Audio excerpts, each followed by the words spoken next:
Hi, everybody. It's Dr. Laura Hanson with Connect My Brain. Wow. We are now going to go into Season 3. Season 3 is going to be focusing on neurofeedback. This is one of the therapies that I use in my office, and I've been actually doing it since 2008. And I have to tell you, it's one of the most incredible tools I've ever had the privilege to learn, really get specified in, get credentialed in, and it has made such a difference in so many people's lives. So we're going to start off with looking at really what is neurofeedback, and then over the next, over the next few weeks, I'm going to take neurofeedback and I'm going to show what it does for a particular issue. Next week, I'll be focused on attention deficit, and we'll just kind of move through some of the popular ones over a few weeks so that you can understand what's going on in the brain and how would neurofeedback help that, okay? So let's jump in. Some of this might seem technical. I'm going to try to break it down so that it really paints a picture for you so that you can see it for yourself. Because one of the big things that we're going to talk about today is awareness. And if I can really create the right picture for you about neurofeedback, you could see the benefits for children, you can see the benefits for adults, and you can see the benefits for peak performers or entrepreneurs. And in fact, that's one of the areas that I really do like to work in, because these are people, especially over the last couple of years, have really been squashed by everything that's going on, and so many businesses have closed, and the impact on them really needs a big diversion so that we can get that entrepreneurial spirit back into our communities. And it really is for everybody. It really is. So let's talk about it so that I can explain it. So if you've never heard of neurofeedback, the first thing, I don't want you to think it's a separate and distinct word from something that innately goes on inside of every human being. You are a feedback mechanism. You receive information inside and outside, and it provides a feedback, and you do something. For example, if you're hungry, you get a message in your brain that says, feed me. So you go get something to eat. If it's boiling hot like it is here in Georgia right now, you're either going to go get an air conditioning, or you're going to make sure your clothing is light and airy so that you can stay cooler. So it's not something foreign. So it's not something that's doing something to us, but rather it's allowing us to become more regulated. When I got started in neurofeedback, one of the little tests that I would do was called a clinical cue. And it literally would look at 5 different regions of the brain. And one of the things, that was my second tier into neurofeedback. My first one was evaluating the stress response test. And then I got into the clinical cue. And now I'm into 19-channel, full-blown neurofeedback, gold standard, top of the line. But when I got into the clinical cue, that's when it really dawned on me. The way to try to help people understand this was to try to understand that these are all frequencies that are going on up in our brain. I think one of the best ways to explain it is a sound system that I use here at the office. It was based on Dr. Tomatis's work. He was known as the father of sound.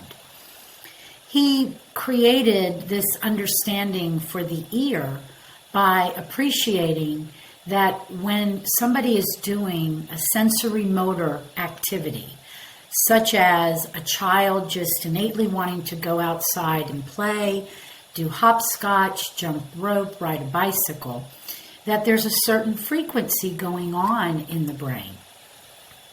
When we move up into a higher brain function, such as focus and attention, there is a different frequency going on that would allow us to engage in focus and attention. And then getting up to the highest level of processing everything, we're at a different frequency. So now, today, we definitely know that those frequencies all exist. So if they're there to get us to do actions like hopscotch and jump rope and paying attention and then driving into an executive function plan, then we can also appreciate that when those frequencies are out of range, and they can be too high and they can be too low. So it's not just always over the top, sometimes it's under. So we refer to that as over-aroused and under-aroused. And when the brain is under-aroused, it can lead to a completely different set of behaviors and thoughts going on in the individual. So over-aroused can also lead to different thoughts and behaviors. Probably the easiest one to think of, and I know that the whole idea behind attention deficit or attention hyperactivity deficit, there's now an abundance of categories. Okay, let's just go simple. Let's just say, am I under-aroused, so I'm attention deficit, or am I over-aroused, attention hyperactivity? I think that can at least make a very clear picture for the idea of the words of over and under-aroused. So the same thing, we could think of anxiety as an over-aroused. We could think of depression as under-aroused. We could think of memory problems as under-aroused, or rumination, where you're just looping all the time, being over-aroused. So all these different things that go on in people's thought life and actions can be kind of funneled into these categories. Let's think of it biologically. Constipation, diarrhea. Well, constipation would be an under-aroused system. Diarrhea would be an over-aroused system. So it's not limited to thoughts and actions. It's also biological. You are this feedback mechanism, and you respond internally as well as to what's going on in the external environment. So what science created is, why don't we try to regulate this? Why don't we try looking at the brain waves and see how we might regulate it? So that's kind of the creation of neurofeedback as a therapy. Now, neurofeedback is considered a form of biofeedback training. But let me define each of those, okay? Because they are different. Biofeedback is for the body.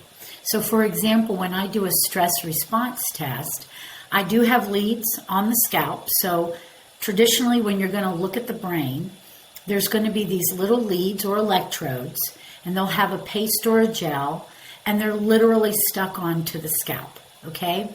And the paste or gel is literally creating a funnel for electrical energy coming up from the brain, known as the pyramidal cells, that's literally going to provide the raw data that we're going to see on the screen. It's going to literally show us the form of the brain wave that is underneath that particular lead. Now, if I'm using 19 channels, I'm getting all around the head, okay? Biofeedback, I'm also going to include other types of instruments that are going to look at heart rate variability, skin conduction, temperature, muscle tone, and respiration. Those are the traditional ones, okay? So when we're looking at biofeedback, we're actually looking at how are the vitals, the things that keep you alive, the heart rate variability, skin conduction, temperature, muscle tone, respiration, how are they responding to whatever's being assessed, okay? And different systems assess different things, okay? I do a stress response test, so you are literally exposed to some mild to moderate stressors, and we're watching how the brain and all those body parts are responding, okay? That's going to give me insight as to what does the person need to train in order to get that back into homeostasis. What does that mean? So homeostasis means balance. It's never that you're supposed to have a 100% stress-free everything inside and out, okay? It's your ability to handle stress as well as can you have a little bit of variance with that stress. That's really what's behind heart rate variability. So we're looking at how do you respond? And when we look at the report, are we seeing things either where they're out of range or under range, and therefore we need to train those particular areas. Now, heart rate variability is one of the gold standards for stress. This is an incredible evaluation to really understand the impact that stress is having on your heart. So when we look at this, what we're looking for is a balance between the parasympathetic and the sympathetic system. Now, I've talked about this in previous podcasts, but I'm going to get just a little deeper, okay? So your autonomic nervous system is something like being on autopilot. You don't tell your belly to digest. You don't tell your lungs to inflate, deflate. You don't tell your heart to beat. You don't tell your body, surge some warmth in there and regulate my temperature. These things are automatic, okay? They have two parts, sympathetic and parasympathetic. You probably know the term fight or flight. Fight or flight is equal to sympathetic. Rest, feed, and breed is equal to parasympathetic. And you're supposed to have a balance.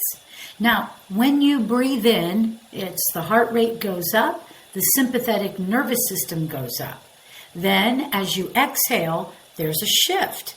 The heart rate goes down, the parasympathetics are activated, and usually it should be a longer expiration compared to inhalation.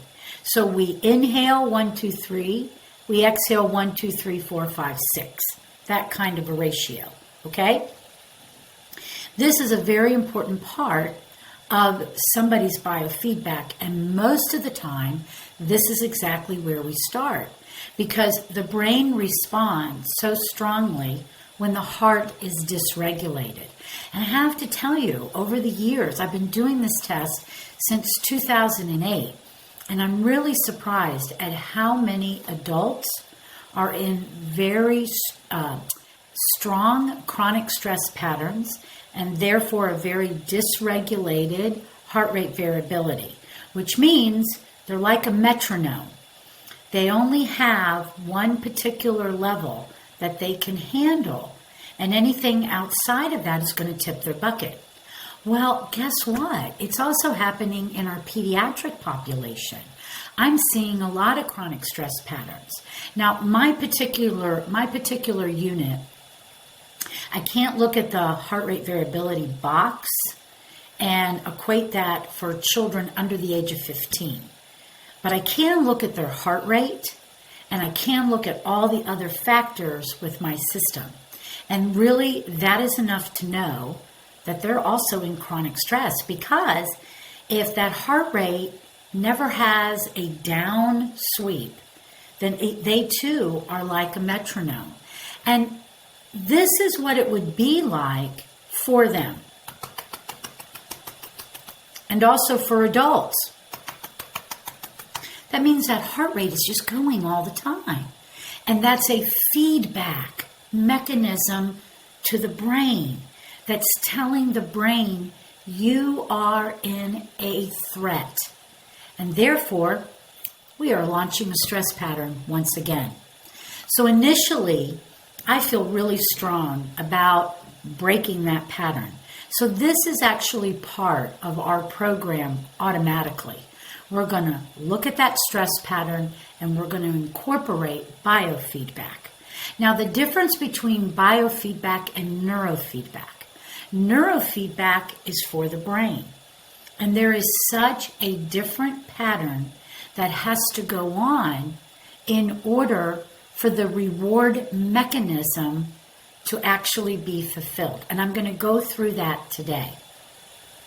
But to continue with biofeedback, biofeedback is at the will of the person being trained. Adult or child, it doesn't matter. So for example, what do I mean by that?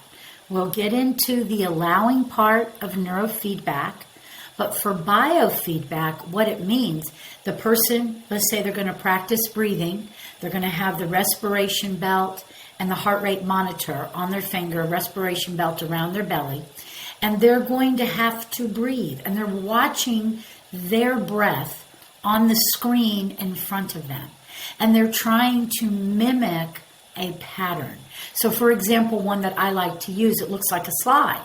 So literally follow the yellow ball, breathe in, pause at the top, and very, very slowly exhale. And so the pattern looks like a slide to me.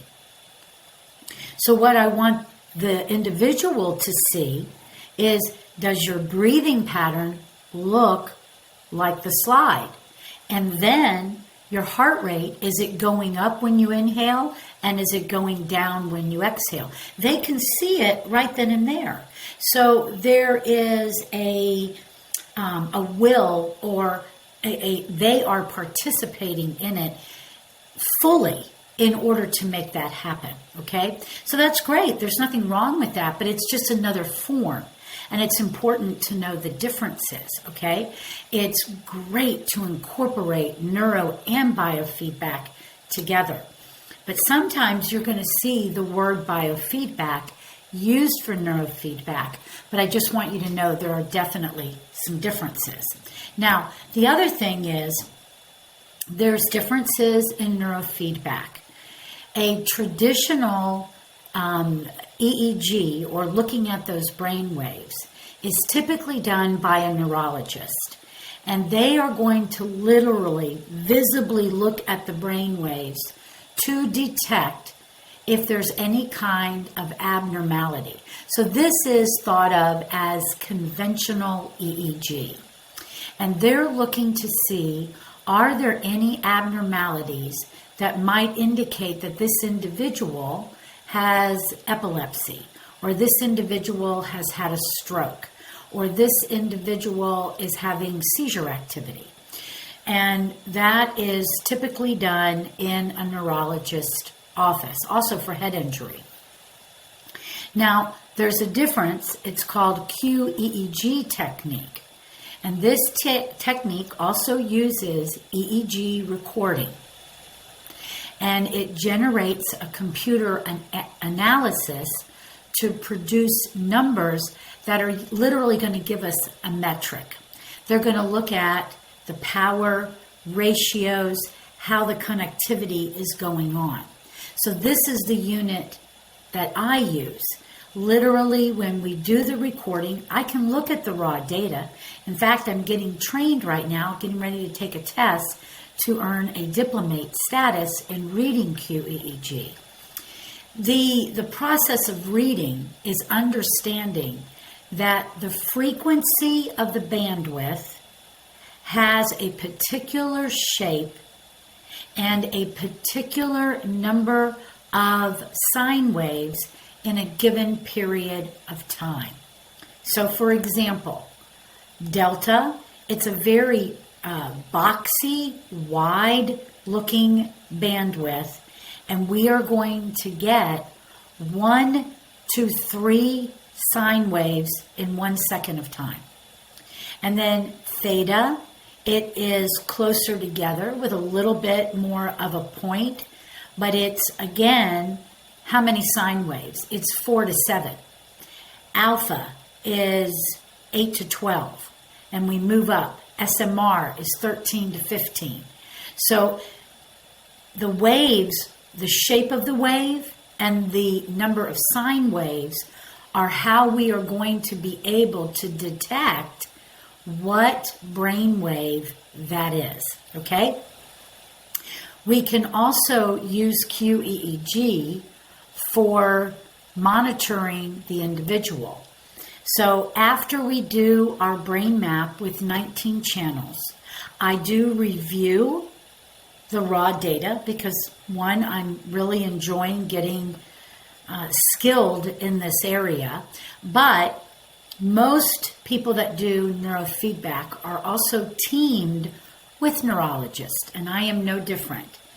So I have a team that I send my raw data to, and they will generate the reports with numbers and metrics. And that's what we review with the individual. We get several different kinds of reports. I usually focus on 2 of the reports with the individual because it's a lot of data, but there is a lot of information available. And sometimes I'll be working with a psychiatrist who wants that person to get neurofeedback. They'll come over to my office and I'll actually share all the data with them. So together we're putting 2 heads together in order to work with that individual. Now, neurofeedback can be practiced by a wide range of practitioners. So there are people like me who are doctors of chiropractic, who are getting more credentialed in other areas. And this is one of the areas. I'm board certified in neurofeedback. And as I told you, I'm also working towards my diplomate in reading QEEG. Psychiatrists use it. Some teachers, educators use it. There's many different people that are coming into this field. It's not a quick fix, and it is not a one-size-fits-all. And the other thing that I will tell you that I think is so important is that it's not a standalone therapy. It's meant to work in conjunction with other things. For example, to my chiropractic colleagues, you have a patient in chronic pain. You have a pattern that has literally been set up in the brain, literally making some substantial changes to the real estate in the brain in order to become chronic. And you could sit there and work on that person's body over and over and over again. Maybe you get a little results. Maybe you're not getting the results that you thought that you would. But if you incorporated neurofeedback, breaking that brain pattern, now you're working with the body, you're working with the brain, and of course I would tell you to incorporate some nutrition in there. To my friends who are psychiatrist counselors, incorporating movement and nutrition into not only your therapies where they might be EMDR or talk therapy, you are making a more well-rounded protocol for your clients and patients. And I think that's very important that in our healthcare system that we begin to appreciate that this is a whole body. This has been my approach for 26 years. It's a 3-tier approach. It's mechanical, it's chemical, it's brain. This way, I am covering all bases. Now, what is the basis that we are actually influencing when we are doing really any of our therapies. It doesn't matter. It doesn't matter if I'm talking about neurofeedback. It doesn't matter if I'm talking about EMDR or movement or chiropractic. It has to do with neuroplasticity. That is incredibly important. So it's a process. Neuroplasticity is a process that involves adaptive structural and functional changes to the brain. A good definition is the ability of the nervous system to change its activity in response to inside and outside stimuli by reorganizing its structure, its function, or its connections. Clinically, it is the process of brain changes after an injury, such as strokes or traumatic brain injury. These changes can either be beneficial, neutral, or negative. It depends on the stimuli. It depends on the windows that you are going into in order to try to make the change. And it has to be enough. There has to be enough of it. There has to be an intensity. There has to be a frequency in order to get that brain to change. It also has to be in real time. If it's not in real time, it's just not going to stick. And that's the beauty behind neurofeedback, because you're sitting there doing it, or biofeedback, and the response is happening.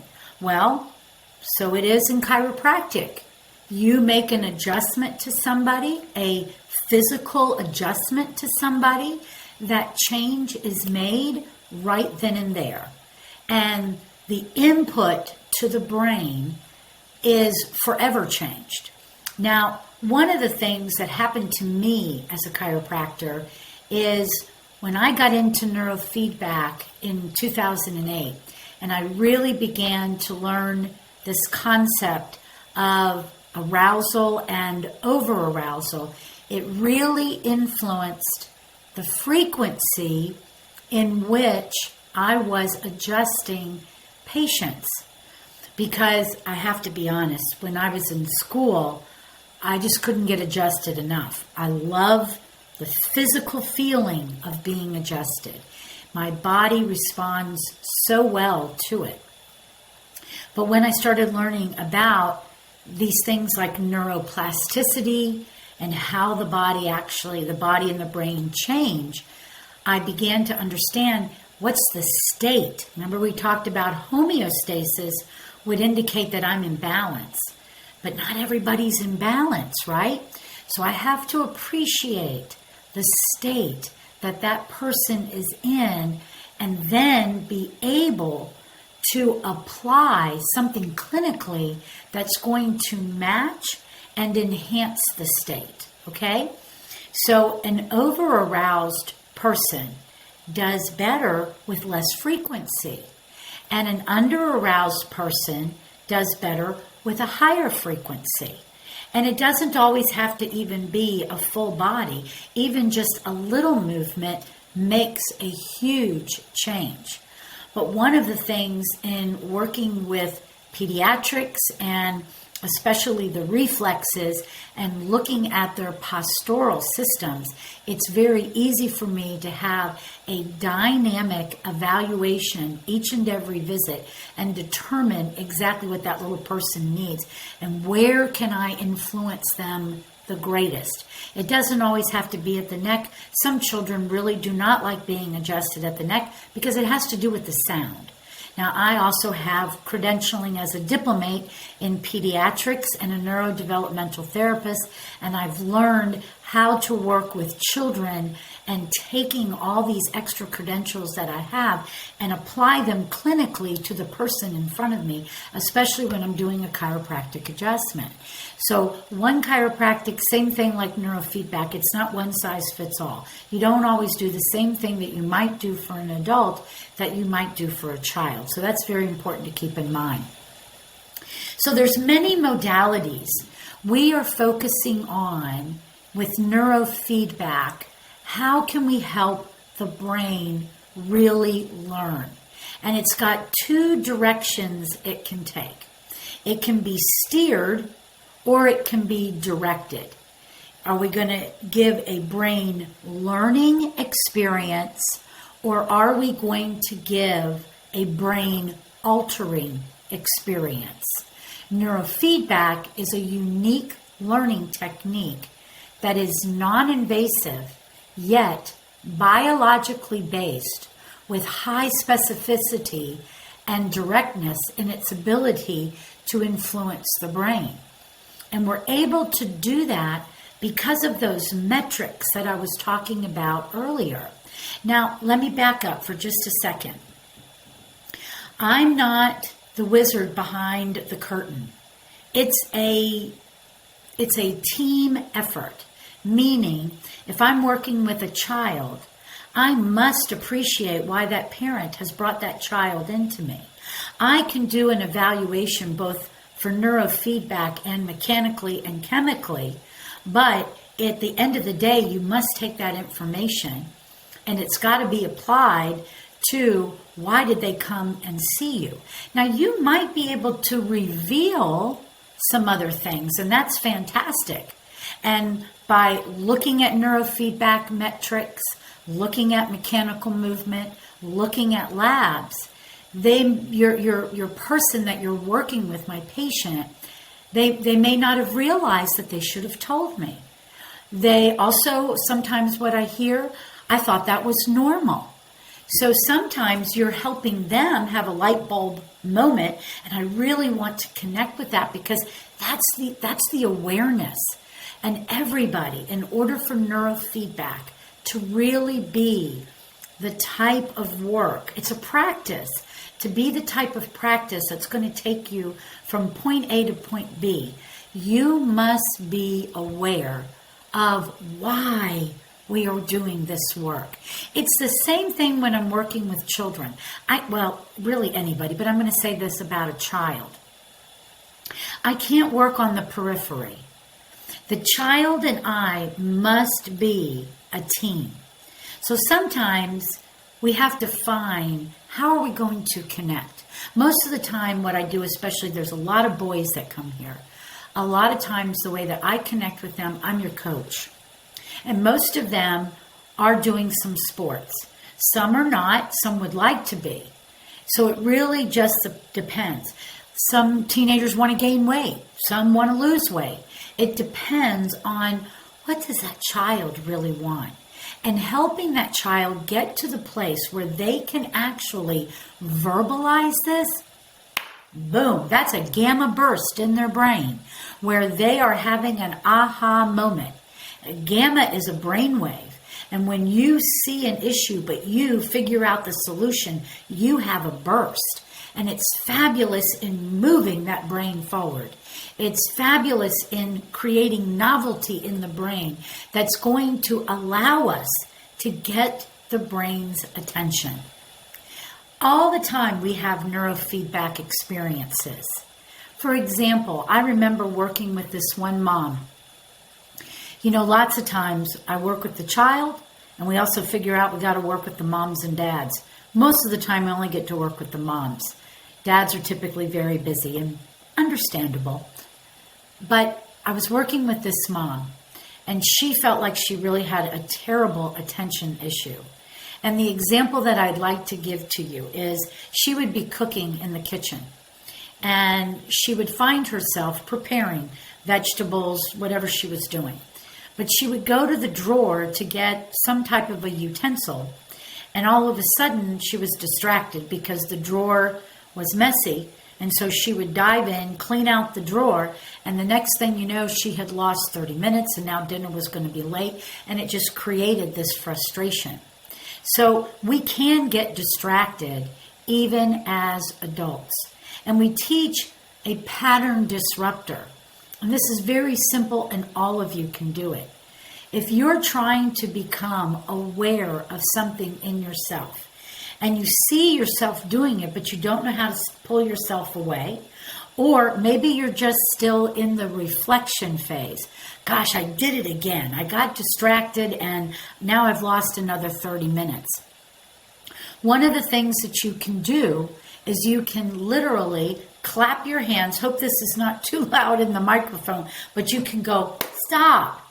When you use your voice, you will get your brain's attention.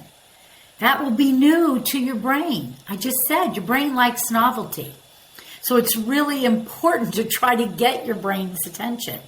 You say that word stop, and then you go in the other direction immediately. Now, warn your family members that you might be trying this because you might be going around maybe the first day 200 times yelling the word stop. It's not a quick fix, but it is neurofeedback. It is you becoming aware of a pattern that you are trying to break. And all of these are patterns. I don't care if we're talking about anxiety, depression, insomnia, attention deficit, any oppositional defiance. They're patterns that we have gone into. And I'm not saying deliberately, but for whatever reason, there can be many reasons these patterns occur. So I'm not trying to oversimplify or take away from any other professional person out there, but regardless, they are a pattern.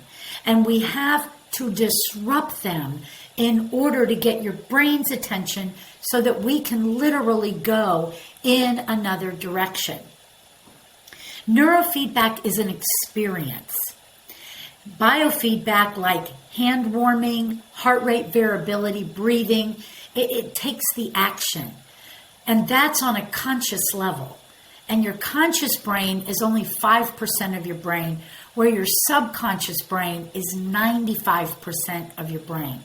When it comes, brain function, when it comes to neurofeedback, we've got to get down into the subconscious level. We've got to get the conscious to get out of the way so that we can allow your brain to go in another direction. Neurofeedback uses sounds, visual cues, and even tactile cues in order to get your brain's attention. So the way that the neurofeedback software is set up, you are practicing a particular plan. Maybe we want to improve attention. So we want to get theta and beta down, and we want to bring alpha up, okay? So when you get alpha up, you're going to get feedback from the software. It might be in the form of a filter over the screen, where visually you're seeing this contrast of light and dark. When you get into alpha, you're also going to hear a sound. You're going to hear some birds chirping. And as you get into this pattern more with higher repetition, the sounds can even get louder. And this way, your subconscious mind is paying attention to the pattern of light and sound. And now it's going and it's looking for it because it's novel. It really wants to find that pattern. So that's the foundation of how neurofeedback works. Neurofeedback is the practice of self-regulation and can only reinforce and direct natural states. This provides an element of safety. In general, neurofeedback cannot do something bad to the individual. In comparison, for some of these different diagnoses that we were talking about, some people use either medications or more directive techniques that can have some undesirable changes or even side effects. During neurofeedback, the individual is sitting still, focused and relaxed. Brain rhythms are fundamentally relaxing. In particular, the sensory motor rhythm is connected with the brain's intention to be still. Whenever the body is still and intends to remain still, the sensory motor cortex is now freed up to produce its idle waveform, which is sensory motor rhythm. Also, when the eyes are closed and the person is relaxed, alpha brain waves occur in the back of the head, and they're associated with relaxation and background memory scanning. Today, so many are battling issues with attention, anxiety, depression, memory loss, and so many more. Just simply improving relaxation in the brain frees up those neurons to perform better when needed and where needed. I know this is a lot of information, but the goal is we want to get that brain back into a relaxed state. We want people to be able to practice stillness. You know, the most mature form of movement is to sit still. When I think about that, and we'll talk about this when we get into the topic of autism, but we see children flapping their arms, and they do it spontaneously, and they do it repetitively. Well, first of all, it is a pattern. And again, we'll talk about it in depth when we do autism. But it's also the inability to be still. They can't get into this idle. A hyperactive child has a very difficult time getting into this stillness, which would allow them to focus. If I'm sitting there being still and focused, I'm learning, I'm training myself. What does focus feel like? And that's what a child has to be able to do. When somebody is really going through depression, they're too still. We can have one form over the other. It's not always a revved up. Sometimes it's a slowed down. So that's the difference between over-aroused and under-aroused. Thanks for being with me today. Next week, we're going to talk about neurofeedback and attention deficit. If you're curious about neurofeedback, please feel free to call the office and schedule a time to chat with me. The number at the office is 678-501-5172. Be sure and check out our resources on our website, connectmybrain.com. Go over to the podcast tab. We've got some freebies there, show notes, and we're even doing a survey because we want to know how and what you want to learn about your brain. Please be sure and subscribe and share with your friends. And until the next time, this is Dr. Laura with Connect My Brain.